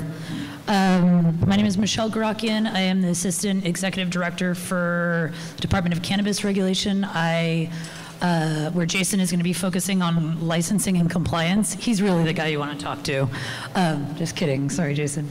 I will be focused on policy, education, and external affairs. So my focus will be tracking all cannabis legislation at the federal, state, and local levels and how that changes with our ordinances. I'll also be in charge of all the outreach that is going to be consumer outreach, business development outreach, and just regular community outreach. For those folks who are in the community here, we're going to be providing pamphlets for you about what it means to have a dispensary in your district, what's legal, what's illegal, et cetera, and then developing a robust business development program. And then I also will be focusing on external affairs with all of our stakeholders and neighborhood councils and et cetera. So without further ado, this event is being recorded tonight. So this video of everything that you saw will be up on our website by the end of week. Further, this lovely PowerPoint presentation that is comprised of almost 150 slides will also be up on our website. So anything that didn't get answered here today, you can find it online. You also can go to our website. You can give us a call. You can email us, etc. We're now a robust staff of 10. So I know we're getting there. I want to tell you that we are going to be actually having one more workshop that's going to look very similar to this. It's going to be in the district of Council Member Marquise Harris Dawson. He is going to be co-hosting it with us. It's going to be at St. Andrews Recreation Center. We'll have this information on our website on Wednesday, August 15th from 6 to 8. So the folks that weren't able to attend or you want to come again, you have more questions, etc., please attend that one. We're also going to be having a commission meeting on August 9th, and this information will also be available at our commission meeting, and that will be in downtown. All of this information, again, will be on our website, so if you didn't catch it today, don't worry, visit the website. Without further ado, Kat is going to commence moderated Q&A with the audience. Thank you very much.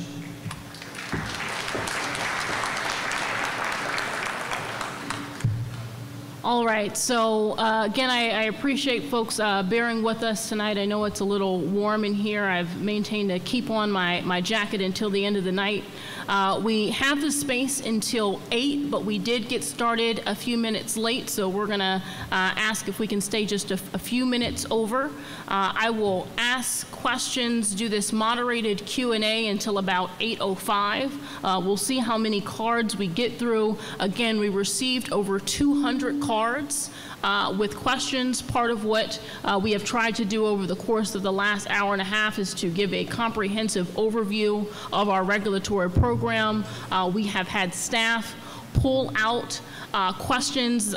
Maybe there were duplicates, so if your specific question, again, does not get answered, we will be posting the answers to these questions, and I will ask the panelists to stay because some of these questions are for our panelists as well. So the first question, can an existing medical marijuana dispensary transfer location with a temporary approval? If permanent approval is required, what is the timeline for granting permanent approval? Jason, can you take that question, please? So phase 1 applicants, as part of the temporary approval process, have had the ability to transfer locations. However, when transferring to a location, you will only be allowed to transfer licenses that comply with the underlying zoning.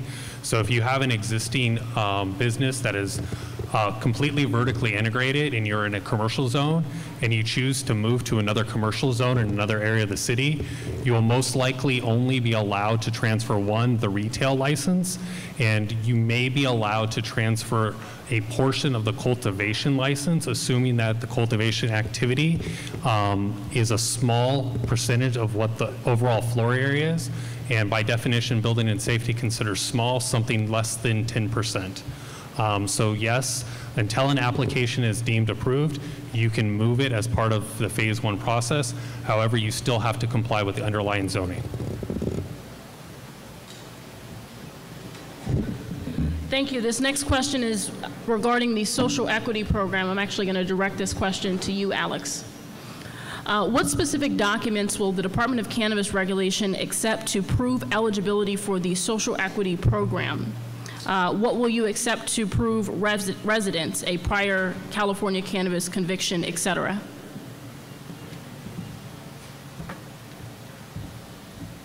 So on the website now, there's about 3-page guidelines about the types of documents that we suggest that you submit if you have them to us. But by no means are those the documents that are required. All of the guidelines, every section says, sort of has a catch-all saying if there are additional documents you contend prove your eligibility for that criteria, please submit them. So it doesn't matter what type of document it is, it matters what's in the document, whether DCR judges it to be authentic, reliable, and to prove what it establishes. So for residency, it can be anything from old utility bills to declarations from people you live with, leases, it can be school records to show that you were in that district and that's where you would have lived. So we're willing to look at everything. It doesn't matter what the document is, we're going to judge it for what it appears to represent.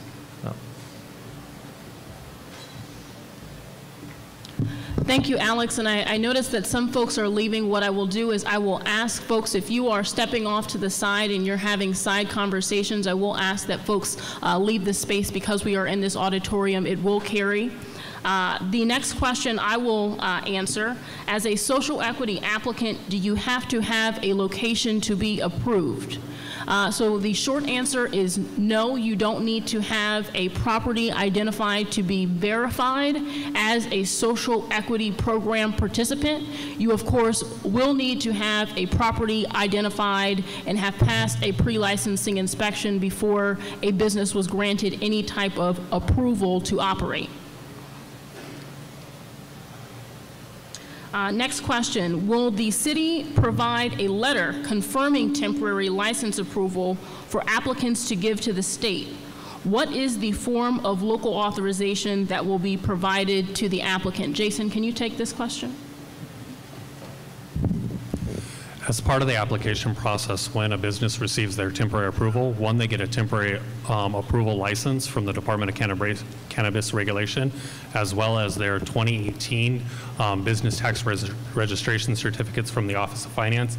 Both of those documents in tandem can be utilized to demonstrate to the state. Also, the state reaches out for every business that submits an application, and they ask for verification, and the department has to transmit a letter on our letterhead to the state. So the forms that you submit to the state are utilized for them, but they still contact us for every application that they receive, and they need a letter from us, and we provide that without going back to the business, assuming you're on the list.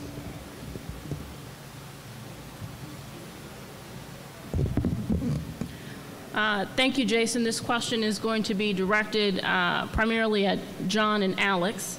But can a pre-existing qualifying activity take place in a residentially zoned building? We're getting a no from the table. No. When will phase 2 be completed and stage 3 started implemented? I'll take the latter part of that question and be very transparent. The Department of Cannabis Regulation in the City of Los Angeles does not have information to share about phase 3 licensing at this time. I will hand it over to Jason to share information about the timeline associated with phase 2. The Department of Cannabis Regulation will accept phase 2 applications starting August 1st, and we will continue to accept applications through September 14th. Applications will be accepted for 30 business days. As long as the application is submitted during the open application filing period, it will get processed. So if you don't get an answer during the 30 days that the application filing period is open, don't worry. There are probably phase 1 applicants in this room that have been waiting months and months and months for us to get back to them, and we will continue to process them until we make a determination one way or the other. The next question is going to be for Jason also. Are there limits to the number of approved facilities operators in a given city, area, or community plan? Owners are limited to having an ownership stake in 3 retail businesses. Depending on whether or not you're considered a owner of record by the state, i.e. you have a 20% or more share, would determine how many businesses you can actually have an equity stake in. Certain investment companies maintain their equity stakes below that, but the department will be reviewing anybody who is an identified owner and the applications and licenses that the department has issued. And if it does trigger any of the local ordinances, the individual applicant will be notified, and they'll have the opportunity to either remove themselves from the application that exceeds the limit or remove themselves from another application to fall below the limit.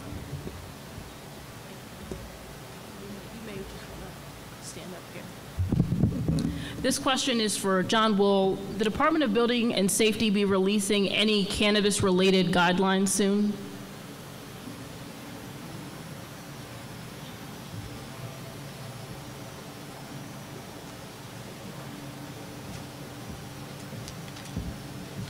Okay, so that's a very good question, but the city already has case managers in place to help you, and businesses that do distribution, manufacturing, processing, cultivation, the building codes already provide for all of those uses. So there won't be any specific cannabis regulations because we are dealing with the structures and the uses, and we already have regulations for each of those types of uses, and they're all spelled out clearly in the building code. So if anyone's getting ready to do something or wants to do some renovations, come to our case managers and we'll help guide you through the process.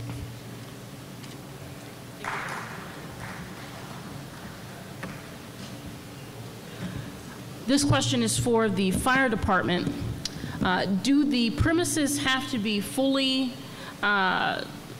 established to pass a pre-licensing inspection, or will operators be given a time to correct? The person had cultivation in parentheses, so I think that they're specifically interested in answers for cultivation. The question is, will the premises have to be fully set up to pass a pre-licensing, fully sprinkled? Sprinkler, fully sprinklered?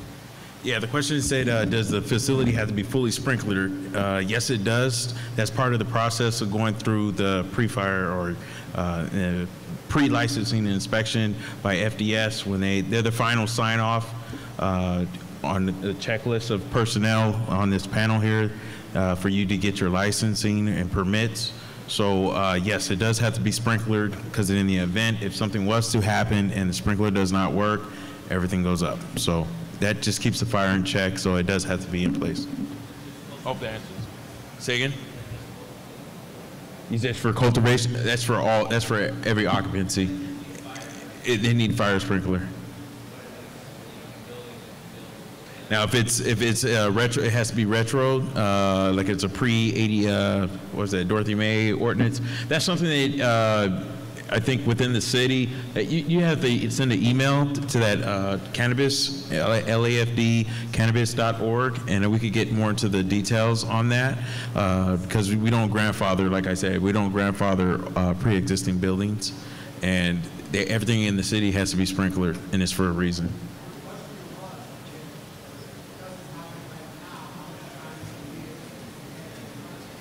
Well, you're saying how much time do you have to get it sprinklered?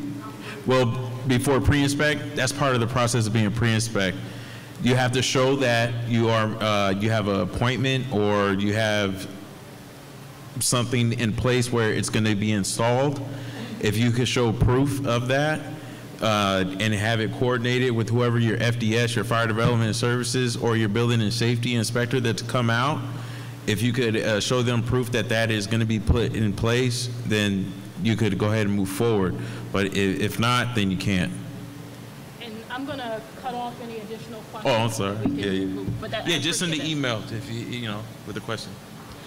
And I understand that there are a lot of follow-up questions. I want to again repeat, if there are specific questions, please pass them to us, or you can continue to send us questions via cannabis@lacity.org. We will continue to receive those questions and answer those questions as quickly as possible.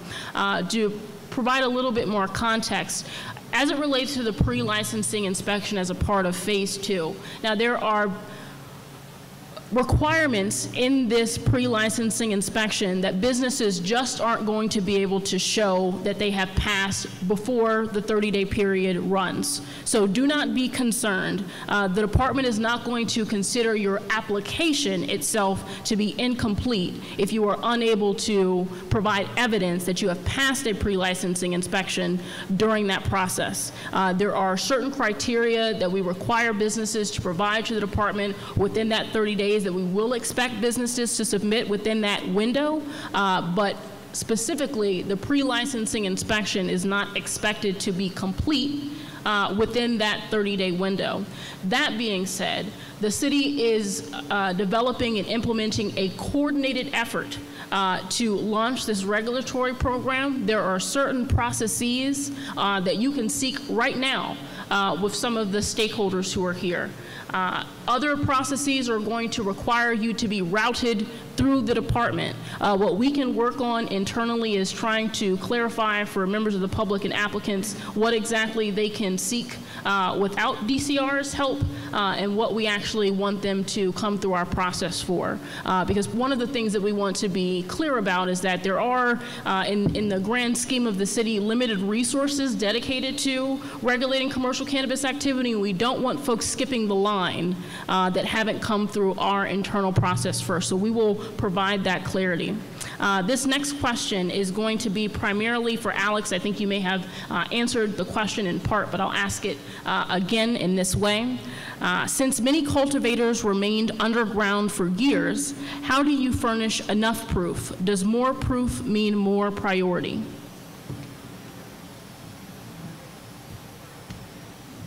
So as I was discussing earlier, it's not necessarily about quantity, it's about quality.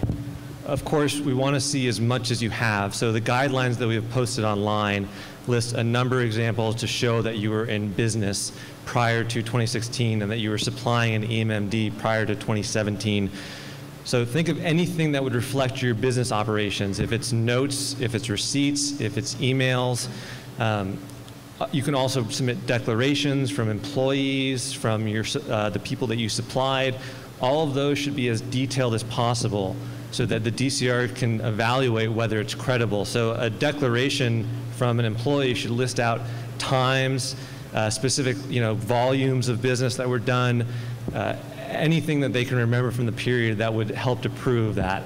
Again, if there's any documents that are not listed on those guidelines that you think would help prove or would definitively prove that you were in operation, submit them. DCR will look at everything, but they're going to look at each document individually and then see whether cumulatively they prove that you meet the criteria. So there may be some people who one document satisfies it. There may be other people who need many, many documents pieced together to show it.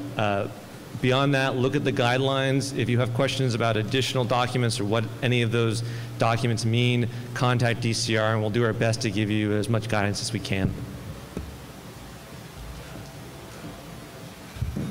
A quick point on housekeeping before we continue. As folks are leaving, I would ask that folks take their trash with them and not leave it in the seat behind for staff here to pick up. So if we can take our trash as we leave, I personally would greatly appreciate it. Also want to note, because I've been having a lot of engagements with different stakeholders and community members about false information that's being spread about the process, a lot of misinformation being spread. I want folks to note that the department is working to be a valuable resource to all of the stakeholders in the room to provide definitive answers to many questions. That being said, if you are in the community engaging with other applicants and stakeholders and you hear something that is not consistent with our process, the only business advice that I would give to you is to follow the official correspondence that have been given by the department. Now, there are some individuals who will hire individuals and will follow that advice that they give them, but I'm letting you know that if any information is shared that is in direct conflict with any of the information that we have shared tonight, I would recommend that you reach out to the department to get clarification. Moving on to the next question. How does our community access a list of legitimate businesses?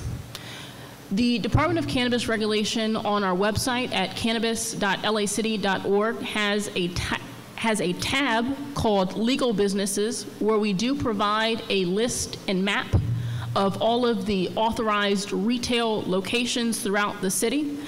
We are working with stakeholders across the state and primarily with the county to develop and implement a emblem program, and I will pause for a moment. We have some folks to the right or left who are maybe going to need to step out of the facility because this space echoes. So I appreciate it. How do folks get access to a list of legitimate businesses? Again, we have provided a list and map of the retail businesses throughout the city. Over time, we intend to populate a table so that individuals can see the breakdown per community plan of the various authorizations that have been issued. And in addition, as a part of the licensing process, businesses and the department are required to provide notice to different applicants, and so when we get to a point where there are largely two places in the ordinance that requires the business or the department to provide notice to a number of different individuals, namely a notice of a complete application and a notice of a public hearing. So we intend to post all of those notices on our website. We'll probably create some table of sorts so people can search via the address for where those various approvals have been given, but that will be a mechanism for applicants to, and for community members to identify who is authorized in the city and who is not. And what I wanted to say previously is that the City of Los Angeles is going to continue to work with the County of Los Angeles in the implementation of an emblem program. So similar to how folks can go out to restaurants and you see the A grade posted outside of facilities, the City of Los Angeles Department of Cannabis Regulation and the county, in conjunction with the county's Office of Cannabis Management, are working together to finalize an emblem program so that community members, consumers, law enforcement, and regulators alike can identify from the outside of a business who is authorized and who is not.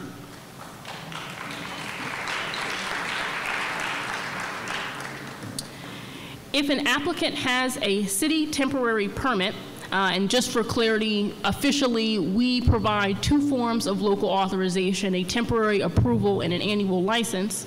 If an applicant has a city authorization, can they start conducting commercial cannabis activity immediately, or do they need a state temporary license also? Again, I want to articulate that under state and local law, you essentially need two keys to proceed. A state license, either in the form of a state temporary license, a state provisional license, a state annual license, and some form of local authorization via temporary approval or local annual license. Want to do a time check for folks. It is 8 o'clock. I will try to get to about 5 to 10 more questions. I appreciate folks bearing with me. This question is directed towards Jason. Is there going to be an in lieu fee for Tier 3 applicants? If so, will the Tier 3 applicants qualify with just that? And I think we may need additional, we may need some additional clarification from our council, but Jason, can you answer that question? As part of the recent regulations that the council adopted, they left the door open for the possibility for an in lieu fee to be adopted. As we move forward with the process, if that in lieu fee is adopted when council returns from recess, applicants that apply under Tier 3 would have the opportunity to select the in lieu fee as their option to basically comply with the Tier 1 and Tier 2 equity requirements.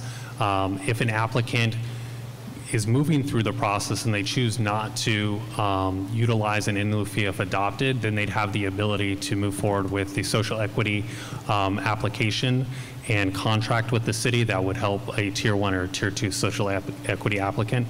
So the expectation is that all Phase 2 applicants would have available whatever tools the council and mayor adopt, and we would give folks the opportunity to amend their application to utilize any of those tools prior to the application being deemed complete. And then once the application is deemed complete, you would be locked in for whatever Tier 3 benefit that you selected, and then that would move forward through either the department approval process or to the commission for further approval. Alex? And although council is, in the most recent amendment, has made a commitment to establishing an in lieu fee, they haven't chosen a policy for how that's to be done yet. So there's still yet to be a council decision on what the in lieu fee will be, when it has to be paid, the manner it has to be paid. Before any of that can be available, council has to introduce a policy proposal in a motion, and then that has to work its way through the various council committees and then be approved by the full council. That process can take several weeks to several months.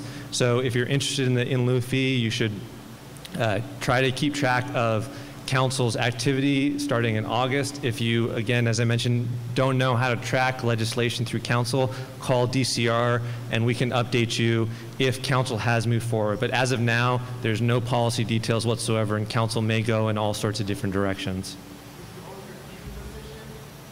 What's that?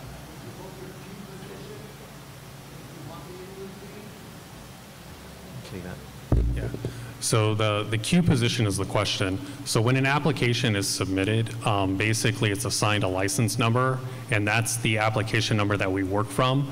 Now the question is going to become whether or not the business actually got temporary approval, because that kind of locks them in for the licenses and the activities.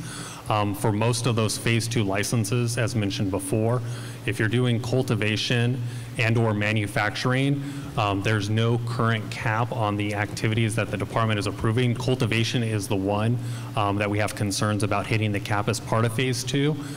Various policies would impact whether or not licenses are issued in a community plan area, and if a business actually applied for the public convenience and necessity findings through the council, They would maintain their position in the queue, and ultimately, if the council approves them to go above the soft cap that has been adopted for that community plan area, they would have the opportunity to get the full license, and then of course submit their application according to any in lieu fees or other tools that the mayor and council may adopt as part of the process.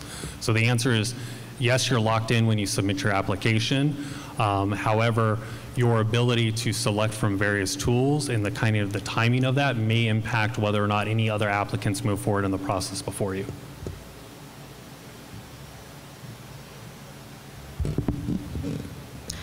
When will the City of LA approve the shared use facility license? And I've seen another question to ask, will the shared facility license be available by way of phase 2? Jason and Alex? So with the most recent round of council amendments, they've given the department to add additional license types. We anticipate that the S-type license, which is for shared facilities, will be available as part of phase 2. If you are a tier 3 applicant and you allow a tier 1 or a tier 2 applicant to co-locate and they will be engaged in manufacturing activities, that would enable you to pursue that S-type license, and that would enable that tier 1 or tier 2 applicant to utilize your machinery and your equipment when it's not in use by the primary licensee. So yes, it will be available, and if you are a tier 3 applicant or another applicant that is pursuing an S license, please contact the department and we'll make the appropriate arrangements.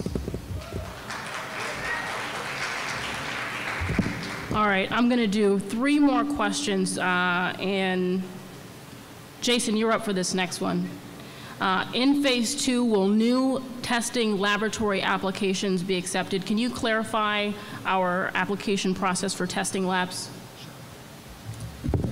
Sure. As soon as the system reopens on August 1st, applicants will be able to apply for testing labs again. We still have about 9 applications in the queue. As Kat mentioned earlier, we're finalizing the attestation form for the testing labs. Any testing lab that is currently in the queue and is interested in still pursuing the license will be prioritized first. However, any testing lab applications that come in phase 2 will be subjected to the reduced review policies, which will enable them to pursue their temporary license with the state sooner rather than later. This next question related to the social equity program, a question of where can non-social equity applicants identify social equity applicants to qualify for phase 2? At this point, the City of Los Angeles and the Department of Cannabis Regulation have not developed and or implemented a process to connect tier 1 or tier 2 applicants to tier 3 applicants. This is something that as a part of the further development of the program we are working on. So if there are specific recommendations or needs that social equity applicants need, I would appreciate folks sharing that with us. I imagine that we've already committed to being able to verify social equity applicants prior to approval being given. I imagine that it wouldn't be too far of an extension for us to do something like host an event where verified tier 1 and tier 2s could connect with verified tier 3s. But again, we need to know that folks need these types of services in order for us to move forward. So that is that question. And then the last question that I will answer, is the Department of Cannabis Regulation hiring? Yes. Yes, we are. Jason can share a little bit more if he wants to about the process for obtaining employment with the City of Los Angeles. One thing that I do want to put on folks' radar, because it is going to be critically important to the success of the social equity program and our overall licensing program, is that we soon will be posting a job description and post for the social equity program coordinator. And so if there are folks who are interested or know of a candidate that can help us move this process forward, please share that information with us. If you want to seek employment, I'll ask you to come up over here. That way Jason doesn't have to articulate that to the entire crowd. But again, I appreciate everyone joining us this evening. Please give yourselves a round of applause. Know that we are just getting started, but we're committing to getting this right. So I appreciate your time and look forward to seeing you in the future. Thank you.